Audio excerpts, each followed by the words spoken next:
Hello, hello. Alors là, je vais corriger. Donc, je vais rester toujours sur le sujet de mathématiques de BTS opticien lunetier de session 2018. Je reste sur l'exercice 1. Tout à l'heure, j'ai corrigé la partie B. Là, je vais passer à la partie C, étude d'une fonction.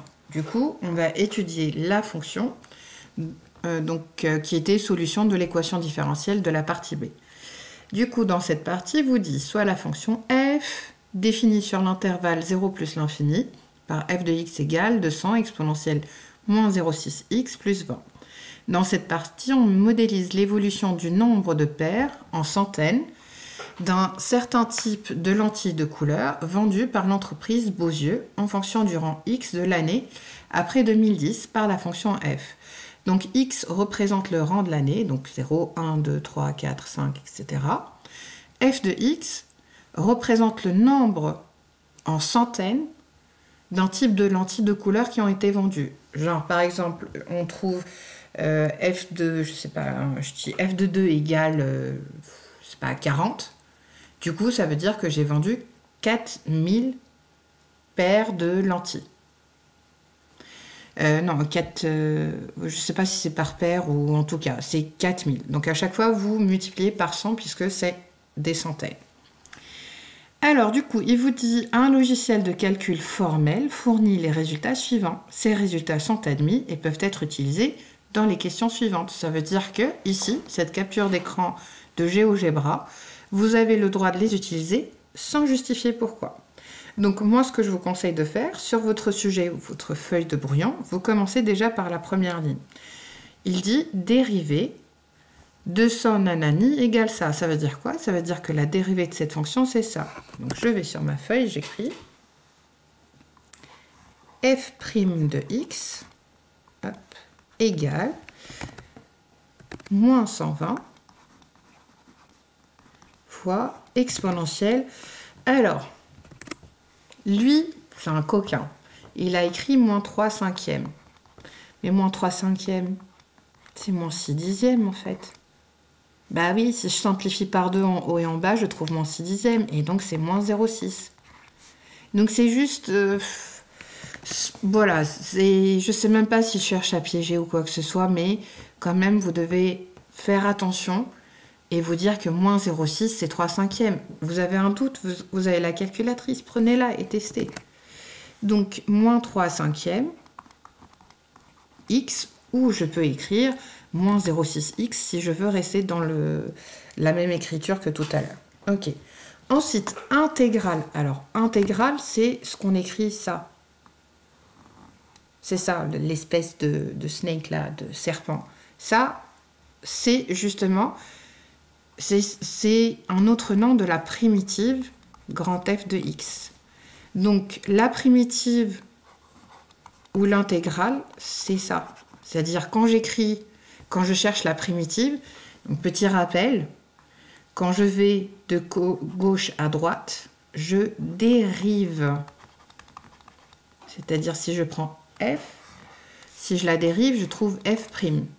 Du coup, si je vais de droite à gauche, j'intègre. Et si j'intègre, je cherche la primitive grand F. La primitive. Donc tout ce qui découle de nous, on l'écrit en petites lettres, ensuite on rajoute un F', seconde, etc. Et tous nos ancêtres ont leur doigt du respect, donc c'est en majuscule grand F. C'est la primitive. Et donc une autre écriture de la primitive, c'est l'intégrale f de x dx. Alors du coup, lui ce qu'il vous dit, intégrale de cette fonction, donc de mon f, c'est ça. Donc ma primitive f de x s'écrit moins 1000 sur 3. Et ça c'est sympa, vous n'avez pas à calculer la primitive, c'est génial.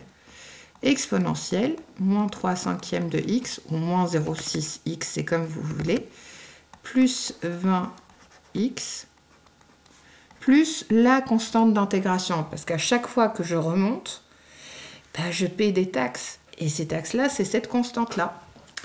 Alors, du coup, ok, ensuite, il vous donne même la limite, il est sympa. Il écrit la limite de cette fonction en plus l'infini, c'est ça, plus inf, c'est plus l'infini, c'est égal 20. Donc je vais l'écrire, limite, lorsque x tend vers plus l'infini, de f de x égale 20.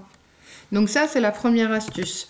Là, dernièrement, ils adorent dans les sujets de BTS de faire ça, le calcul formel ou capture écran d'un logiciel qui permet de faire les calculs. Du coup, apprenez à interpréter tout ce qui est écrit. Ça, il faut apprendre à l'interpréter. Ok, alors du coup, ça, si vous voulez, c'est un peu ma feuille de brouillon qui va me permettre de travailler après. Hop. Alors, je viens ici. Première question, déterminer le sens de variation de la fonction f sur 0 plus l'infini. Alors, pour déterminer le sens de variation d'une fonction, donc pour savoir si une fonction varie ou pas, eh bien, j'ai besoin de calculer sa dérivée et d'en étudier le signe.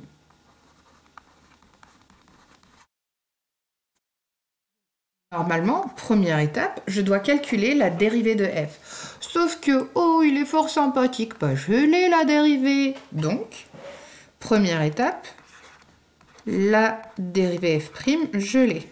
Donc c'est moins 120 fois exponentielle moins 3/5 de x. Du coup, la deuxième étape, ça serait d'en étudier le signe.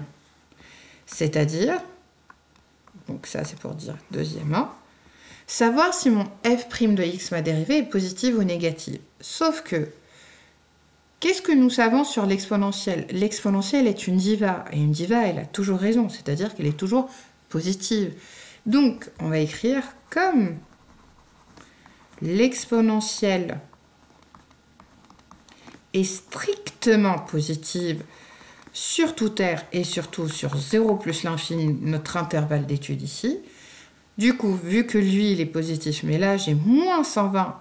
Donc, si je prends moins 120, donc un chiffre négatif que je multiplie par un truc qui est toujours positif, je vais trouver un truc qui est toujours négatif.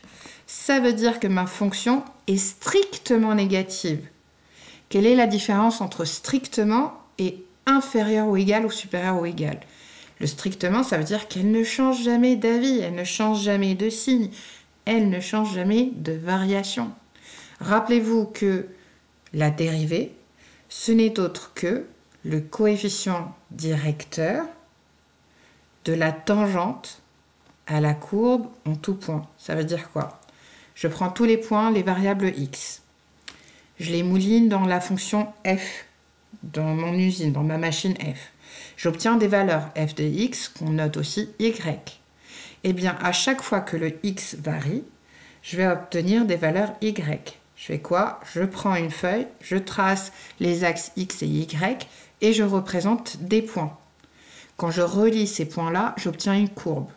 Eh bien, ce que vous dit ce résultat-là, c'est que quels que soient les points que vous allez obtenir, pour toutes les valeurs de x comprises entre 0 et plus l'infini, ces valeurs ne feront que diminuer. C'est-à-dire votre courbe va avoir soit comme ça, soit comme ça.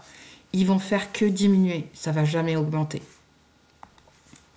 Donc, vous partez d'une première valeur et vous ne ferez que chuter. Je vous rappelle que f de x représente le nombre de lentilles, pardon, j'ai une mémoire de poisson rouge. Du coup, il vous dit, dans cette nanani, l'évolution du nombre de paires en centaines d'un certain type de lentilles qui sont vendues. Ça veut dire qu'en fait, voilà, le nombre de lentilles, il fait que baisser. Voilà. Ok, donc du coup, on dit ici, comme ma fonction f' de x est strictement négative, donc je viens ici, hop, pardon, j'ai perdu le, hop là. Ici, je lui dis, alors, donc la fonction f est strictement décroissante. Ta ta ta ta. Ok, donc ça c'était la question 1. Question 2. Déterminer la valeur moyenne de la fonction petit f sur l'intervalle 0,10 arrondi à l'unité. Oui, il est fort sympa. Il vous dit comment je calcule la valeur moyenne d'une fonction. en utilisant cette formule. Alors, vu que c'est une valeur moyenne, je vais la noter petit m. Et il vous dit que c'est égal à 1 sur b moins a, l'intégrale de a à b de f de x dx. Alors, vous vous rappelez ce que j'ai écrit ici? Donc, on a dit ça, le serpent, ça s'appelle primitive ou intégrale. Ça, c'est l'intégrale. Donc, l'intégrale de f de x de x, je la note f de x. Ça veut dire quoi? Ça veut dire que, donc je vais réécrire lui, 1 sur b moins a. Hop. Et cette intégrale-là entre a et b de f de x dx, je peux la noter f de b moins f de a. Puisqu'en fait, pour calculer ça, l'intégrale entre a et b de f de x dx, c'est équivalent à la différence entre la primitive de cette fonction appliquée à b moins la primitive de petit f appliquée à a. Et voilà, c'est comme ça qu'on trouve la moyenne. Du coup, ça veut dire quoi? Tout simplement, c'est une application numérique. Vous venez ici et vous calculez f de a et vous calculez f de b. Je vous rappelle que grand F de a, ça nous a été donné, c'est ça. Donc, je viens ici et je remplace. Donc, ça fait... C'est plus facile pour moi de venir ici. Oh, flûte. Voilà, celle-là, moins 1000 sur 3. Je vous rappelle que j'ai une mémoire de poisson rouge. Fois... Donc, ici, pardon, oui. Donc, lui, pardon, dans la question là... Hop, il m'a demandé de calculer la moyenne sur l'intervalle 0,10. Donc en fait, ça veut dire quoi ici? Ça, vous avez compris, je vous ai écrit la formule. Donc c'est le B vaut 10, le A vaut 0. Et donc je fais la même chose ici. Hop là, là. 0.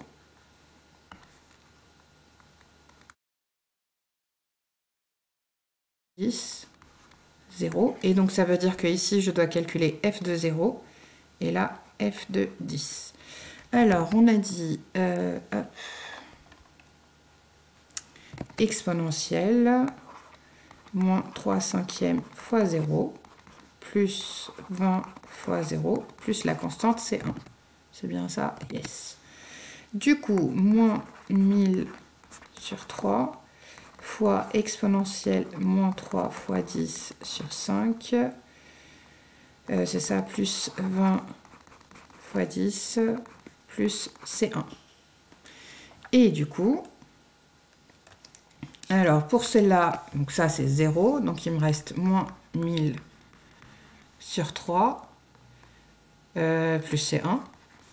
Sur celle-là, il va me rester donc moins 1000 sur 3. Donc 10 sur 5, ça fait 2. Donc c'est exponentielle moins 6 plus 200 plus C1. Alors du coup, on revient ici. Ça veut dire que ma moyenne, c'est égal à 1 dixième, donc 10 moins 0, fois grand F de B, donc grand F de 10. Donc c'est moins 1000 sur 3 fois exponentielle moins 6 plus 200 plus C1 moins, et là s'il vous plaît faites attention au signe, là c'est ce moins là, regardez je vais l'écrire en rouge, hop, moins et moins, et si c'est plus facile pour vous, ouvrez la parenthèse, et donc je réécris exactement ça, moins 1000 sur 3 plus C1. Ça veut dire que le moins, en fait, on peut le lire l'opposé de, c'est-à-dire l'opposé de tout ce qui est entre parenthèses. Ce qui était positif devient négatif, ce qui était négatif devient positif. Donc, je reste avec mon 1 dixième, j'ai moins 1000, 3 exponentielle moins 6, j'ai le plus 200, plus c'est 1 et moins, ça devient moins, donc c'est 0. Il me reste moins fois moins, ça fait plus 1000 sur 3. Et là, tout ce qui vous reste à faire, c'est le calcul numérique et vous trouvez directement le résultat. Je vais mettre pause parce qu'il faut que j'aille chercher ma calculatrice. Alors, du coup, Ma calculatrice m'a affiché, si j'arrondis à l'unité, du coup 53. Ça veut dire que la moyenne, donc si je regarde ici, la réponse à sa question, la valeur moyenne de cette fonction sur l'intervalle 0,10 est de 53 si j'arrondis à l'unité. Et voilà.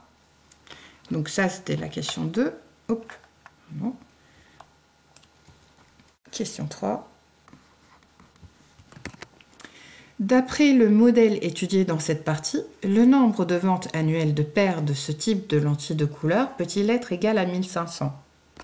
Analysons ce qu'on a trouvé. Dans la question 1, on a trouvé que ma fonction était décroissante, c'est-à-dire elle ne fait que diminuer. Ensuite, on a trouvé que la limite, donc d'après lui, on n'a pas trouvé, il nous le dit, la limite en plus l'infini, donc plus x augmente, plus je tends vers 20. C'est-à-dire que quand x devient très très grand, f de x va être égal à 20. Rappelez-vous que le f de x représente les centaines. Donc ça veut dire 2000. Du coup, ça veut dire que je pars d'une certaine valeur et je diminue, diminue, diminue, et puis j'atteins 2000. Du coup, le 2000, est-ce que c'est la plus grande ou la plus petite? Ben oui, c'est la plus petite valeur que je peux atteindre. Ça veut dire que, en fait, si vous voulez que je modélise comme ça, désolé pour les dessins à main levée, hein, c'est pas très joli, joli, joli. Ça, c'est les x, les rangs des années. Je connais pas exactement la forme de ma fonction. Une exponentielle, ça a à peu près... allez, on va dire que ça diminue comme ça. Ça, c'est les f de x. C'est-à-dire que je pars d'une certaine valeur et puis je ne fais que baisser, baisser, baisser, baisser, baisser. Et plus mon x grandit, c'est-à-dire le rang des années augmente, plus mon x il va stagner à un moment. Et la valeur limite en dessous de laquelle il ne peut pas descendre, c'est 20. Donc la valeur limite de f de x, c'est 20. C'est-à-dire le nombre de paires de lentilles vendues, c'est 2000. C'est-à-dire, ça, c'est le nombre minimum que je peux vendre. Donc, je ne descendrai jamais en dessous de 2000. Sa question à lui, c'était, d'après le modèle étudié, est-ce que le nombre de ventes annuelles de paires de types de lentilles de couleur peut-il être égal à 1500? Tout simplement, la réponse est non. Il ne pourra pas être égal à 1500. La réponse, c'est quoi? La réponse, c'est, étant donné que la limite, donc celle qu'on avait écrite là tout à l'heure, donc vous lui écrivez, étant donné que la limite de f de x en plus l'infini, c'est 20, donc le nombre est que d'après la question 1, que la fonction est décroissante, donc le nombre minimum de paires de lentilles qu'on peut vendre est de 2000. Et voilà, donc c'est la fin de cette partie. Donc si vous avez des questions, vous me les laissez en commentaire. Bon courage!